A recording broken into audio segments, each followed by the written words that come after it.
The pelvic floor is an important part of the body. It supports organs, circulation, continence, and many other functions, but it's one of those things you may not notice until you're pregnant. So today we'll talk about the effects of pregnancy on pelvic health with Darinda Dugas and Rachel Lucas, Pelvic Health Physical Therapists with Duly Health and Care. Welcome to Duly Noted, a health and care podcast. I'm Amanda Wilde. Darinda, Rachel, great to have you both here. Great. Thank you. I'm glad to be here. Thank you. Thanks for the invitation. Darinda, you and Rachel are both physical therapists, and many of us are unaware of pelvic physical therapy. So what specifically is pelvic health PT? So pelvic health physical therapy tends to encompass kind of a wide umbrella of different conditions. Pelvic floor therapists will often treat women who are pregnant, also in the postpartum period. There are also other conditions outside of pregnancy that affect both male and female pelvic floor function that can contribute to pain with everyday activities. It can contribute to either urinary or bowel loss or leakage, and just sort of general stability for the pelvis, which can contribute to things like low back pain. So pelvic health PT corrects those conditions? Yes. Pelvic floor PT is looking at the pelvic floor muscles, which respond to physical therapy just the way any other muscles in the body would respond. They're just a little bit harder to get to and tend to control functions that most people don't talk about as frequently with other people. So, Rachel, what postpartum health issues are addressed by pelvic health PTs? So one of the main things that happens when a female becomes pregnant is we have extra hormones circulating throughout our body, which relaxes the ligaments that help stabilize the pelvis normally. With less of that ligamentous support, the pelvic floor has to work even harder to take up the slack to keep a person upright as that fetus and uterus grows. At the same time, the pelvic floor muscles lengthen and weaken as pregnancy progresses. And so due to all these changes that happen to the woman's pelvic floor, even before childbirth, the pelvic floor can then also be affected during childbirth, whether you have a vaginal delivery or a C-section, and can cause pelvic floor dysfunction. So, Darinda, what are some of the most common pelvic floor issues that you see that women may experience after childbirth, and what are their potential long-term effects? So the one that is by far the most common and that gets joked about by many new mothers is the urinary leakage with coughing, sneezing, laughing, jumping, and those types of activities. That is probably one of the most common issues afterwards, and is one of the things that can be most easily treated with physical therapy. Long term, if you don't get treatment for it when it's just little leaks that are occasionally happening, it can progress to bigger leaks or more frequent leaks, leaking where the activity isn't as vigorous and can contribute to a lot more sort of social isolation and issues that way. Also, for women who've had a vaginal delivery, if there was any tearing or an episiotomy, they can have some pelvic pain from that may interfere with return to intercourse with their partners. That can be something that lingers if it's not treated and doesn't necessarily get better on its own. And the diastasis of rectus abdominis, which are the abdominal muscles, and the gap there that gets created by pregnancy, can also be treated as part of the pelvic floor rehabilitation. If you don't treat that early on, sometimes that can contribute to back pain and just a general feeling of weakness with a return to exercise or even childcare activities as the baby grows and gets heavier when you're still lifting and carrying them around. So, like most things, it's better to treat this sooner rather than later.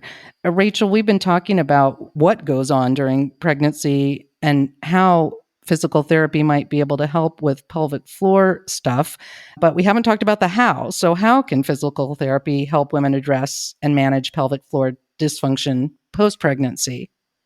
So a therapist trained in pelvic floor physical therapy will do a comprehensive assessment of not just those internal pelvic floor muscles, but also hip strength and core strength. But it is important to be able to assess those pelvic floor muscles internally so we can assess for their strength, their coordination, their endurance, so we can really tell what has changed during pregnancy.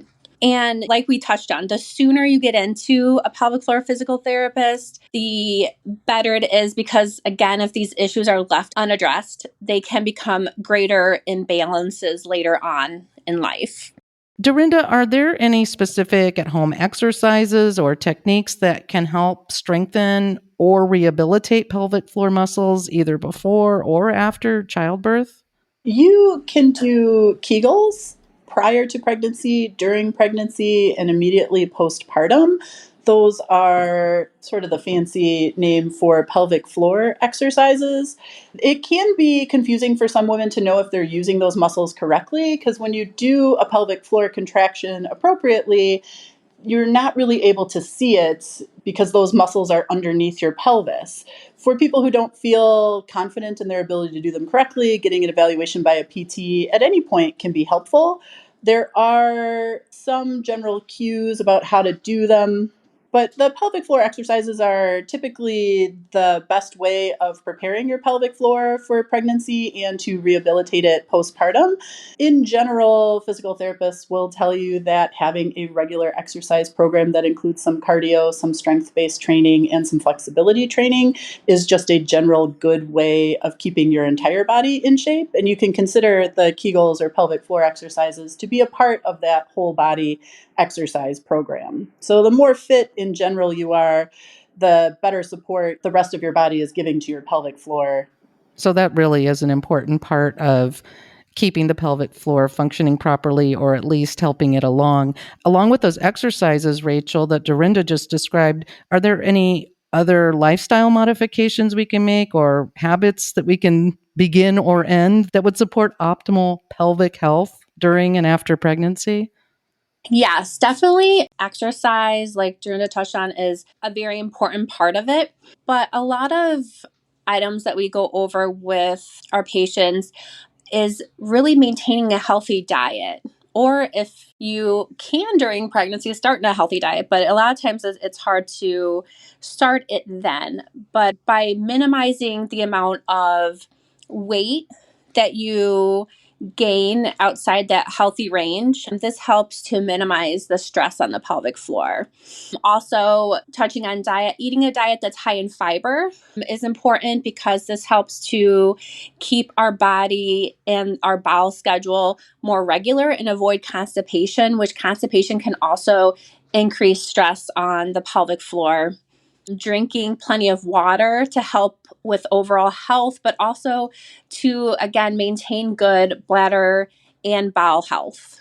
Dorinda, is there a connection between the abdominal separation that some people experience and pelvic floor dysfunction? And how can physical therapy address that issue? Yes. So most women during the third trimester of pregnancy will have a gap between the two big abdominal muscles that run down the center of the abdomen. That is called diastasis recti, and it can contribute to postural issues, low back pain, and just a feeling of weakness postpartum. The pelvic floor muscles, along with these same abdominal muscles, your back muscles, your hip muscles, they all play a role in providing stability to the pelvis and the torso when you're sitting, standing, any of those positions involved for daily activities in childcare. Most pelvic floor therapists who are treating postpartum patients will find that they have additional training to assess and rehabilitate that diastasis. Doing the appropriate progression of abdominal exercises can help close that diastasis sooner postpartum. And even sometimes, even years postpartum, people have come in and we've been able to make the diastasis smaller. It also helps patients feel comfortable and confident in returning to exercise and that they're not going to do anything that might injure their abdominal muscles or cause them to have back pain because they're compensating for the diastasis. And so physical therapy really gives patients both the right set of exercises to match what level of function and strength that they have, and then being able to progress them through additional exercises to build up that strength and function so that they can return to whatever type of exercise they prefer, whether it's videos or classes or doing things on their own. They can feel comfortable that that's protected.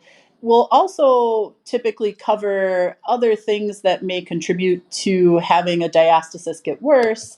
Like Rachel mentioned, things like constipation, poor lifting technique, different childcare activities that can stress out that area, if done incorrectly, can actually make a diastasis worse over time. And part of the treatment is education on how to avoid those types of activities. It sounds like any pregnant woman or post-pregnant woman can benefit from pelvic therapy PT. But Rachel, what are some signs that indicate a woman will benefit from seeking physical therapy for postpartum pelvic health concerns?